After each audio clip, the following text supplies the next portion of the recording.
pergunta é a seguinte: na pirueta não consigo esticar direito o joelho. Tem algum exercício que possa ajudar? E é uma pergunta bem comum, né? É uma questão bem comum sobre esticar o joelho. Foi uma correção que eu dei, inclusive, para uma aluna da comunidade.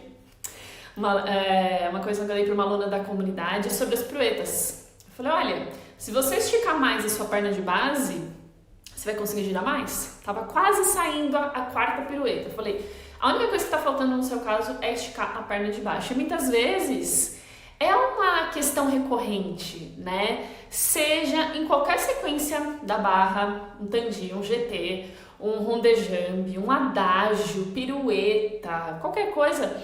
E essa dificuldade de esticar totalmente o joelho, a gente pode pensar em dois pontos, né? E aí cada um vai colocar para si o que talvez se encaixe melhor. O primeiro ponto é falta de força realmente para poder esticar, porque qual é a musculatura que faz a extensão do joelho? A musculatura da parte da frente da perna. Então, parte da frente, coxa mesmo, é a musculatura que é contraída quando a gente estica o joelho. Então, o primeiro ponto é fortalecer. Eu falo assim, fortalecer as pernas, fortalecer as coxas, né, no geral, porque se a gente fica focado em uma região só, o que acontece? A pessoa fala assim, eu tenho problema em esticar o joelho, então eu vou fortalecer só a musculatura anterior da perna, né, a parte da frente da coxa, meu problema será resolvido. De fato será resolvido, mas aí a gente entra num segundo problema, que é o seguinte, beleza, você tem muita força na parte da frente da coxa, e como é que fica o restante? Como é que fica a força na parte de trás da coxa, por exemplo? Como é que fica a força nos seus posteriores? E aí você vai ter um desequilíbrio e pode gerar uma lesão a longo prazo por conta disso. Aí você fala, Ju, mas eu tava aqui... Opa, voltei. Eu tava aqui fortalecendo por conta do meu joelho que não estica e sofri uma lesão. Como que isso pode acontecer? Realmente, porque você estava fortalecendo e priorizando demais uma região em relação à outra. Isso não pode acontecer. Eu falo de equilíbrio muscular, é justamente isso. A gente tem que pensar no corpo como um todo. O corpo é uma cadeia, não adianta, o corpo é uma cadeia. Uma coisa puxa a outra. Então, se eu tenho mais força do lado direito em relação ao lado esquerdo, o corpo vai sofrer uma lesão no longo prazo. Vamos pensar sempre no longo prazo, não é um dia, não é 2 dias, tá? É no longo prazo. Agora, voltando à questão, se eu tenho a parte da frente mais forte do que a parte de trás da coxa, vai gerar uma lesão. O joelho vai ser a primeira coisa que você vai ter um problema aí. Porque é como se fosse um cabo de guerra. Eu gosto muito de exemplificar dessa forma. É como se fosse um cabo de guerra. Eu tenho o músculo coxa anterior, né, a parte da frente, o quadríceps, e tenho os posteriores de coxa, ali. E um tá puxando de um lado, um tá puxando o outro. Um tá puxando de um lado, um tá puxando do outro. Quem é mais forte vai ganhar esse cabo de guerra, concorda? Pois é, a mesma coisa vai acontecer no nosso corpo.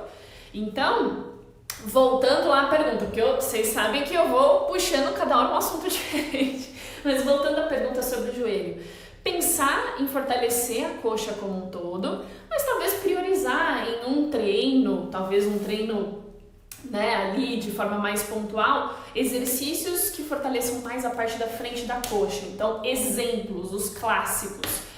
Perna estendida, sobe e desce a perna. Com a perna estendida, pode ser com a ponta do pé esticada ou com a ponta do pé em flex, pode ser sentada, pode ser em pé, ou esse movimento. Você pode colocar um elástico entre as duas pernas e fazer força contra esse elástico. É o exercício mais básico aqui que eu posso te dar. Mas da mesma forma, como eu estava falando de equilíbrio muscular, se você fizer um agachamento, se você fizer um afundo, se você fizer outros tipos de exercício que você tem os 2 pés no chão, é tão eficaz quanto, porque você vai fortalecer a parte da frente da coxa, que é o que você precisa para estender mais o joelho, mas também você vai fortalecer outras coisas. E aí você não corre o risco de ter o desequilíbrio muscular.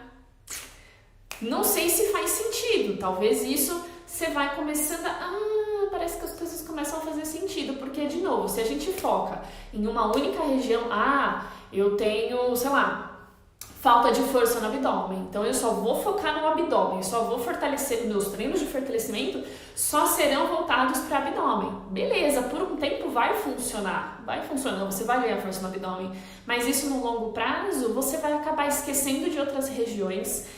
A perna vai ficar mais fraca, o braço vai ficar mais fraco, costas, por exemplo, dependendo do exercício que você faz, você está priorizando demais o abdômen e não está fortalecendo as costas. Tem um desequilíbrio muscular, vai ter uma alteração da postura, por exemplo. Então percebe, quando a gente pensa em fortalecimento muscular, é o corpo como um todo, não adianta. Eu falo e vou repetir quantas vezes for necessário aqui, sempre fortaleça o corpo todo. E aí, voltando ainda sobre a questão do joelho esticado, além do fortalecimento, a gente pode pensar na sensação e na consciência corporal mesmo. Um corpo que puxa para cima. Eu vejo que muitas vezes, isso no meu próprio corpo também, tá? Muitas correções, eu falei isso inclusive na aula de segunda-feira. Muitas correções que eu faço durante as aulas é uma correção para mim também. Durante a aula, durante a gravação, durante uma aula ao vivo. Então, quando eu falo, por exemplo, cresce o corpo, é realmente porque a gente está pensando em fazer tanta força, está pensando na sequência, está pensando na música e está esquecendo que o corpo, né, no balé, na atividade que a gente está fazendo, o corpo tem que ter sempre essa sensação de crescer, de crescer, de crescer, de estar longilínea. Então, às vezes, não é nem falta de força. Você não estica o joelho de base não porque você não tem força, é porque você esquece. Simplesmente por isso, da mesma forma que a gente esquece muitas vezes de contrair o abdômen durante um exercício mais difícil, da mesma forma que a gente esquece de respirar, acreditem ou não, a gente esquece de respirar quando tem um exercício muito complexo, quando tem um exercício muito difícil, que eu tenho que pensar muito, o mesmo pode acontecer. Então, as correções mais básicas, né? E aí cada um vai assimilar da forma que achar melhor. Pensar em crescer, de fato, pensar em aumentar a distância entre as vértebras, né? Nós temos ali na sequência da coluna 33 vértebras, então pensar que tem uns espaços entre essas, e tem de fato, né? Entre essas 33 vértebras, e eu preciso aumentar ainda mais esse espaço entre as vértebras, e eu automaticamente vou crescer. Ou uma coisa que eu particularmente gosto de pensar é na cabeça, no teto. Então é como se eu quisesse de fato o meu topo da cabeça encostar no teto, né? Eu criasse essa linha que puxa. Mas, como toda correção tem um porém, tem que tomar cuidado, porque quando a gente pensa em crescer, muitas vezes, o que acontece? Eu vou crescer, nossa, eu tô super longilínea, e aí o ombro tá grudado na orelha, o ombro virou um brinco, né? Não! Então é um pouco de dissociar isso, né? Da cintura para cima você puxa em direção ao teto, e da cintura para baixo você puxa, trazendo essa força de oposição, né? São duas coisas que eu gosto de pensar bastante. Então, cintura para cima puxa e cintura para baixo aumenta essa distância. E aí você consegue isso no longo prazo, de novo, consegue esticar a sua perna de base, certo? Consegue esticar a perna de base. E muitas vezes o que falta para você é isso. Ou para achar um equilíbrio bem feito, ou para fazer uma pirueta bem feita, como eu falei, né, no comecinho da live, para quem tá aqui desde o começo.